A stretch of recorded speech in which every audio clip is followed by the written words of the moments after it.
Okay, welcome to IGNOU pathways. जैसा कि आप जानते हैं, पूरे भारत में अभी छठ का माहौल चल रहा है और पूरे भारत में धूमधाम से छठ पर्व मनाया जा रहा है। तो इसी बीच हम लोग अपने समय को निकाल कर आपके लिए आए हैं कि पर्व के साथ साथ हमारी जो पढ़ाई है वो भी नहीं रुकनी चाहिए।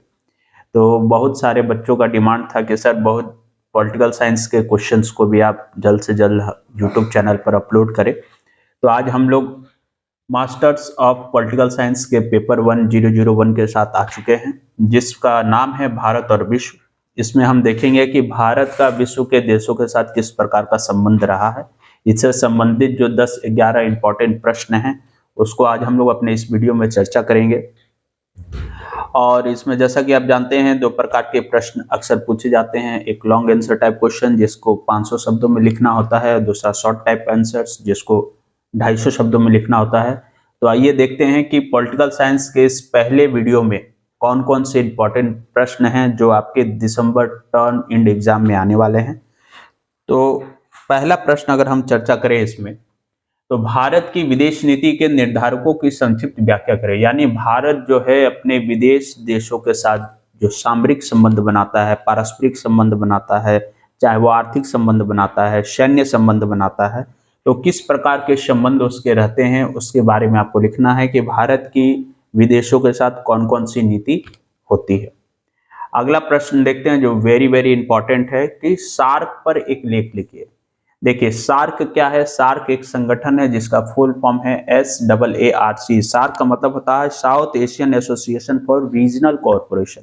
यानी यह 8 देशों का एक समूह बनाया गया है इसमें, जिसमें ज्यादातर जो देश हैं वो आपके एशिया महादेश के इसमें मिले हुए हैं। साउथ ईस्ट एशिया देश भी हैं इसमें। इंडिया, बांग्लादेश, नेपाल, श्रीलंका, भूटान, अफगानिस्तान और पाकिस्तान, ये टोटल 8 देश है इसके सदस्य, जिसकी स्थापना 8 दिसंबर 1985 को हुई थी। और ये सार्क देश जो है, सार्क संगठन जो है, इसमें बहुत सारे जो देश जुड़े हुए हैं, उनका जो मुख्यालय है वो नेपाल के काठमांडू में है। तो इसमें होता क्या है कि इसमें जो ये 8 सदस्य देश हैं आपस में मिलकर यह तय करते हैं कि हमारा आर्थिक सहयोग कैसे आगे बढ़ेगा। ठीक है। और इसमें इस बात का भी ध्यान रखा जाता है कि हम अपनी सैन्य प्रणाली जो है, सैन्य सिस्टम जो है, उसको हम कैसे आगे बढ़ा सकते हैं। एक दूसरे को कोऑपरेट भी करने की इसमें बात की जाती है। अब सार्क के जितने भी सदस्य देश हैं, उनके देश की राजधानी में हर साल वहाँ पर संगठन में किया जाता है। लोग आपस में मिलते हैं, मुलाकात करते हैं और अपनी नीतियों पर चर्चा करते हैं कि हम सार्क के जितने भी सदस्य देश हैं उसको हम धीरे धीरे कैसे आगे बढ़ा सकते हैं और अपना कल्याण कर सकते हैं। तीसरा है शीत युद्ध के पश्चात भारत के संयुक्त राष्ट्र अमेरिका के संबंध का वर्णन करें। तो सबसे पहले हम देखेंगे कि ये शीत युद्ध क्या होता है। शीत का मतलब, युद्ध का मतलब है कि एक ऐसा माहौल बनना पूरे विश्व में जिसमें युद्ध होने की प्रबल संभावना दिखाई देती है पर युद्ध होता नहीं है। तो जैसा कि हम जानते हैं कि सेकेंड वर्ल्ड वॉर के बाद दो महादेश एक साथ सामने आए। पहला तो है अमेरिका और दूसरा है रूस। तो इन दो महान शक्तियों के बीच में एक ऐसी संभावना बनी जिसमें युद्ध होने की प्रबल संभावना थी, लेकिन युद्ध हो नहीं पा रहा था। एक दूसरे के बीच कटाक्ष करना, वाक युद्ध करना, ये सारी चीजें इस समय पे हो रही थी। तो इसे ही हम शीत युद्ध के बारे में जानते हैं। तो शीत युद्ध में भारत की क्या भूमिका रही है? क्या वो अमेरिका की तरफ से तैयार था लड़ाई लड़ने के लिए, या फिर रशिया के साथ जो उसके अच्छे संबंध रहे हैं, क्या वो रूस की तरफ जाना चाहता था? तो जैसा कि भारत एक ऐसा देश है जो कभी भी युद्ध के पक्ष में नहीं रहता है, तो वो शीत युद्ध के दौरान जो है वो न्यूट्रल भूमिका में था, वो कभी भी किसी पक्ष में जाना नहीं चाहता था। तो इसमें संयुक्त राष्ट्र अमेरिका से उसके संबंध कैसे रहे शीत युद्ध के दरमियान, उसके बारे में आपको चर्चा करना है, जिसकी भूमिका 1945 के बाद धीरे धीरे बनने लगी थी। अब शीत युद्ध के बाद भारत के रूस के साथ क्या संबंध है? तो ये दोनों ही प्रश्न पूछ लिए जाते हैं, या तो कभी अमेरिका के साथ पूछ लिया जाता है या फिर रशिया के साथ पूछ लिया जाता है।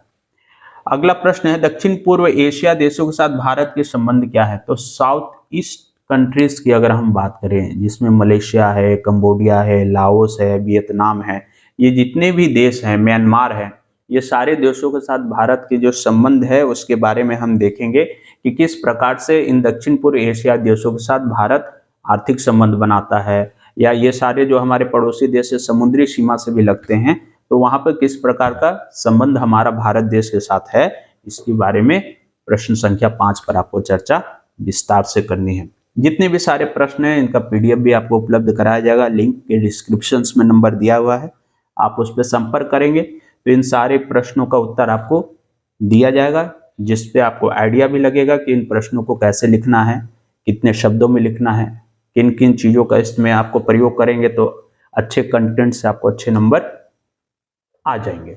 लैटिनी अमेरिका क्षेत्र में भारत के लिए कैसे महत्वपूर्ण है, यानी लैटिन अमेरिका जैसे देश जो हैं वो अमेरिका के साथ किस प्रकार जुड़े हैं, जिसमें अर्जेंटीना है, ब्राजील है, पराग्वे है, ये सारे जितने भी देश हैं इनके भारत के साथ कैसे संबंध है उनको भी हम लोग देखते हैं।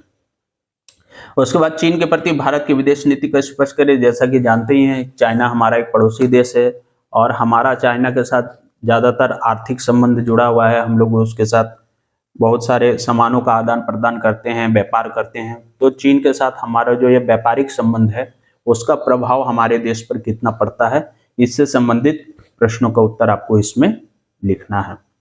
अगला है, ये भी काफी ज्यादा इंपॉर्टेंट है, गुट निरपेक्ष आंदोलन, इसकी प्रासंगिकता की व्याख्या कीजिए, जिसको NAM कहते हैं। तो NAM की हम फुल फॉर्म देख लेते हैं। नॉन अलाइनमेंट मूवमेंट है ये, जिसकी शुरुआत 3 देशों के राष्ट्रपति ने मिलकर या प्रधानमंत्री ने मिलकर किया था, जिसमें नेहरू जी थे भारत देश से, जोसेफ ब्रेस टीटो थे जो ये थे आपके युगोस्लाविया से, और गमाल अब्दुल नासिर जो ये मिस्र के रहने वाले थे। तो इन 3 देशों के प्रधानमंत्री ने मिलकर यह तय किया कि हम ना तो अमेरिका की तरफ से लड़ाई लड़ेंगे, ना ही रूस की तरफ से लड़ाई लड़ेंगे, हम एक ऐसा संगठन बनाएंगे जिसमें उन देशों को जोड़ा जाएगा जो इन 2 महाशक्तियों के पक्ष में जाने को तैयार नहीं थे। तो भारत की पहल पे ही नेम आंदोलन की शुरुआत की गई थी, जिसका पहला सम्मेलन जो है वो 1961 में बेलग्रेड में आयोजित किया गया था। तो गुट निरपेक्ष यानी किसी गुट में शामिल ना होते हुए भी दोनों गुट के महत्व को मद्देनजर रखते हुए कैसे हम आर्थिक सहयोग कर सकते हैं, इसके बारे में इसमें चर्चा की गई है। और इसके जितने भी सदस्य थे वो कभी भी परमाणु युद्ध के बारे में नहीं कल्पना करना चाहते थे। वो चाहते थे कि एक ऐसा संगठन का निर्माण हो जिसमें ऐसे देश जुड़े जो इन 2 महान शक्तियों के विरोध में अपने आप को पाते हों और पूरे विश्व में शांति का संदेश देने का प्रयास करते हों। वर्तमान में अगर हम देखें तो इस नेम में लगभग 120 सदस्य जुड़ चुके हैं। आइए अगले प्रश्न पर चलते हैं, प्रश्न संख्या 9 पे। भारतीय अर्थव्यवस्था पर बहुराष्ट्रीय कंपनियों के प्रभाव और उनके महत्व का वर्णन करें। जितने भी MNC कंपनीज होती हैं जो भारत में व्यापार करने के लिए आती है, उनका भारत के साथ अर्थव्यवस्था में किस प्रकार का पारस्परिक संबंध होता है, उसको प्रश्न संख्या 9 में आपको लिखना है। 10 में देखिए, विश्व राजनीति को समझने के लिए अन्योन्याश्रय के परिप्रेक्ष्य में व्याख्या करें, यानी विश्व की राजनीति में भारत की क्या भूमिका है। भारत के पड़ोसी देशों के साथ व्यापक संबंधों की विस्तृत जानकारी स्पष्ट करें। इसके बारे में हमने पहले ही बता दिया है कि बहुत सारे ऐसे संगठन बनाए गए हैं, बिम्स्टेक है, सार्क है, ये जितने भी संगठन हैं वो भारत के पड़ोसी देशों का ही संगठन है, जिसमें इस बात को ध्यान में रखा जाता है कि हमें अपने पड़ोसी देशों के साथ किस प्रकार मित्रता भाव रखते हुए, सहयोग करते हुए हर सेक्टर में अपने आप को डेवलपमेंट करने की आवश्यकता होती है। यूरोपियन यूनियन के साथ भारत की भूमिका का टिप्पणी करें। इसमें जितने भी यूरोपियन कॉन्टिनेंट के देश हैं, चाहे वो फ्रांस है, जर्मनी है, ब्रिटेन है, पोलैंड है, इन सभी के साथ भारत की कैसी भूमिका है, क्या भारत उनके साथ किस प्रकार का संबंध रखता है। कभी कभी व्यापार से भी हम लोग उनसे जुड़ते हैं, खेल के मार्फत से भी उनसे हम लोग जुड़ते हैं। उसके बाद सैन्य परीक्षण जो होता है वो हमारे देश में आते हैं, हम उनके देश में जाते हैं। तो इस प्रकार से आदान प्रदान होते रहता है और हमारा यूरोपियन कॉन्टिनेंट के जितने भी कंट्रीज है उनका जो संगठन है उससे भी हम जुड़े रहते हैं। भारत तथा मध्य एशिया के बीच उभरते आर्थिक सहयोग का वर्णन करें। यह भी वही है कि मध्य एशिया के जितने भी देश है, ईरान है, इराक है, उज्बेकिस्तान है, तुर्कमेनिस्तान है, जितने भी देश हैं उनके साथ हमारा संबंध कैसा है। ठीक है, चलिए अब हम देखते हैं कुछ ऐसे प्रश्नों के बारे में जो 250 शब्दों में लिखा जाता है। ठीक है, जिसे शॉर्ट प्रश्न बोलते हैं। तो इसमें हमने 10 पॉइंट लिए हैं, आइए एक एक कर उस पर चर्चा कर ले। भारत की विदेश नीति ऑलरेडी हमने बता चुके हैं लॉन्ग प्रश्न में, ये कभी शॉर्ट में भी आ जाता है। अगला प्रश्न है पोखरण परीक्षण। ये क्या हुआ था? ये पोखरण एक जगह है राजस्थान में, जहां पर पहली बार एटॉमिक परीक्षण किया गया था और यह पता लगाया गया था कि भारत में एटम बम की परीक्षण करने के बाद, सफल परीक्षण होने के बाद हम कैसे उसका प्रयोग सफल तरीके से बिजली उत्पादन में कर सकते हैं। यानी ऊर्जा को सही तरीके से इस्तेमाल करने का प्रयोग जो है वो पोखरण में ही किया गया था। अगला है अंतर्राष्ट्रीय मुद्रा कोष, जिसे इंटरनेशनल मॉनेटरी फंड भी कहते हैं।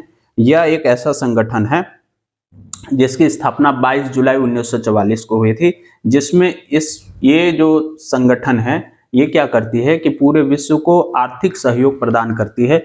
यानी अगर विश्व के किसी देश को मुद्रा की आवश्यकता पड़ती है, लोन की आवश्यकता पड़ती है, तो वो आईएमएफ से लोन ले लेते हैं और उनका जो उचित ब्याज होता है वो समय पर चुका देते हैं। ठीक है, तो यह एक प्रकार से ऐसा संगठन है जो सभी देशों को आर्थिक सहयोग करने के लिए प्रतिबद्ध है। आगे हम देखते हैं, अगला हमारा जो है प्रश्न है क्षेत्रीय सहयोग। तो ये क्षेत्रीय जो कोऑपरेशन होता है, हर देश एक दूसरे के साथ मिलकर काम करते हैं। अगला इंपॉर्टेंट टॉपिक है संयुक्त राष्ट्र संघ सुरक्षा परिषद। देखिए, इसकी स्थापना जो है वह की गई थी 1945 में, और इसके बनाने के पीछे उद्देश्य यह था कि जितने भी देश हैं, चाहे वह सर्वशक्तिमान देश हो या ऐसे देश जिनके पास परमाणु हथियार नहीं है, वो सभी देश एक साथ मिलकर एक ट्रीटी पर हस्ताक्षर करेंगे, जिसमें इस बात का जिक्र होगा कि हम कभी भी एक दूसरे के साथ किसी प्रकार का लड़ाई झगड़ा नहीं करेंगे, और अगर युद्ध होने की संभावना भी बढ़ता है तो उसे आपसी विवाद को सुलझाकर और उस संभावना को खत्म करने का प्रयास किया जाएगा। इसमें अगर सदस्यों की हम संख्या देखें तो कुल सदस्यों की संख्या इसमें लगभग 15 होती है। 10 अस्थायी सदस्य होते हैं, और ऐसा माना जाता है कि भारत जो है इसका हमेशा अस्थायी सदस्य रहता है, जिसका टेन्योर जो है 2 साल के लिए होता है। और 5 ऐसे सदस्य इसके होते हैं जो परमानेंट सदस्य माने जाते हैं।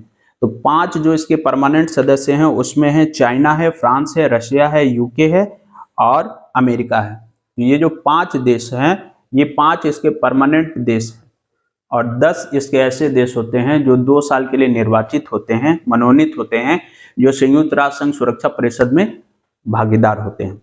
तो ये 15 सदस्य देश मिलकर ही इसमें यह फैसला लेते हैं कि कौन सा देश में कैसी सुरक्षा की भावना है, या किसी देश के किसी देश के साथ विवाद हो गया तो उसे निपटारा करने के लिए ये सलाह और सुझाव देने का काम करती है। इसका मुख्य उद्देश्य यही है कि पूरे विश्व में शांति बहाल होनी चाहिए। आशा करते हैं बहुत जल्द भारत भी इसका एक परमानेंट सदस्य बन जाएगा। चलिए, अगला प्रश्न है बिम्स्टेक। ठीक है, तो बिम्स्टेक का फुल फॉर्म हम देख लेते हैं। बिम्स्टेक है bay of Bengal initiative for multi sectoral technical and non economic corporation, जिसका मुख्यालय जो है वह ढाका में है, और 6 जून 1997 को इसकी स्थापना की गई थी। तो बांग्लादेश के ढाका में इसका संगठन है, मुख्यालय है, और इसमें ज्यादातर ऐसे देश हैं जो एशिया महादेश में पाए जाते हैं, वो सब इसके सदस्य हैं। ठीक है, चलिए, तो इसका काम है कि एशिया के जितने भी सदस्य देश इसमें जुड़े हुए हैं वो सब एक दूसरे को कोऑपरेटिव भावना के साथ काम करते हैं और एक साथ मिलकर इसमें रहते हैं। क्योटो प्रोटोकॉल, ये बहुत ही ऐसा मुद्दा है जो ज़्यादातर लोग जानते ही है, जलवायु से जुड़ा है क्योटो प्रोटोकॉल, और इसमें इस बात के बारे में ध्यान दिया गया था कि कैसे हम जलवायु को जो है स्वच्छ रख सकते हैं, कार्बन का जो उत्सर्जन होता है उसे हम कैसे कम कर सकते हैं। तो इसके लिए 1997 में इसे बनाया गया था। इसमें विश्व के लगभग सभी देशों ने भाग लिया था और इसकी सदस्य संख्या धीरे धीरे बढ़ रही है। ठीक है, और इसमें पर्यावरण से संबंधित जितने भी प्रमुख मुद्दे होते हैं उसकी चर्चा इसमें की जाती है। भारत भी इसका सदस्य देश है। अगला हम देखेंगे वैश्विक आतंकवाद। ये तो आप जानते हैं कि आतंकवाद से संबंधित जो भी मुद्दे होते हैं उसको इसमें चर्चा किया जाता है, ताकि किसी भी देश में आतंकवादी हमला ना हो, और आतंकवाद से संबंधित जो भी है उसको इसमें सॉर्ट आउट करने का प्रयास किया जाता है। ठीक है, अभी हाल ही में देखिए अमेरिका में चुनाव हुआ है और डोनाल्ड ट्रंप जो हैं वो जीत कर आ गए हैं। तो वह भी उन्होंने अपने पहले ही भाषण में कहा है कि आतंकवाद के लिए कोई जगह इस दुनिया में है नहीं। तो आने वाले 4 साल के लिए जब वो राष्ट्रपति बन जाएंगे तो भारत के साथ उनका पहला भी अच्छा संबंध रहा है। तो वैश्विक आतंकवाद पे अक्सर चर्चाएं होते रहती हैं कि कैसे हम पूरे विश्व में शांति बहाल कर सकते हैं। अगला पीएमओ है, यानी प्राइम मिनिस्टर ऑफिस। इसके बारे में आपको लिखना है कि पीएमओ में कैसे काम होता है, कौन से इसके सदस्य होते हैं, ये पूरा जो सिस्टम, जो तंत्र काम कर रहा है सिस्टम, उसमें प्रधानमंत्री की भूमिका क्या होती है। और लास्ट टॉपिक जो है वो पीओके है, जिसे आप जानते ही हैं, पाक अधिकृत कश्मीर, यानी पाकिस्तान ऑक्यूपाइड कश्मीर, जिसे 1947 में बंटवारा होने के बाद आपके कश्मीर के कुछ इलाके को पाकिस्तान ने ऑक्यूपाइड कर लिया था, जो आज तक उसी के पास है। और बहुत जल्द हम ये पीओके ले भी लेंगे। ठीक है, तो ये सारे जो इंपॉर्टेंट टॉपिक्स हमने आज देखे, ये है पॉलिटिकल साइंस के MPSC 001। तो हिस्ट्री के हम लोग कंटेंट देख रहे हैं, वीडियो अपलोड हो रहे हैं, अब पॉलिटी के भी वीडियो अपलोड होने लगे हैं। तो अब आप जुड़ जाइए। हिस्ट्री और पॉलिटी, जैसा कि आपको पहले भी बताया गया था कि एक एक पेपर के एक एक सवाल आपको इम्पोर्टेंट बताए जा रहे हैं, उसको आप ध्यान में रखेंगे। ठीक है, तो आप कमेंट सेक्शन में बताइए कि पॉलिटिकल साइंस के और कौन कौन से पेपर की आवश्यकता आपको है। बहुत जल्द हम हर कंटेंट पर वीडियो लाने का प्रयास करेंगे। कमेंट सेक्शन में आप लिखिए कि हमारा वीडियो जो आपको पहुंचाया जा रहा है, चाहे वो कॉमर्स का हो, इकोनॉमिक्स का हो, हिस्ट्री या पॉलिटिकल साइंस का हो, आपको कैसा लग रहा है, कमेंट सेक्शन में लिखें और बताएं कि आपको आगे कौन कौन सी पेपर की आवश्यकता है। उस पर भी वीडियो लाने का हमारा पूरा प्रयास रहेगा। आपका आने वाला एग्जाम बहुत ही बढ़िया जाए।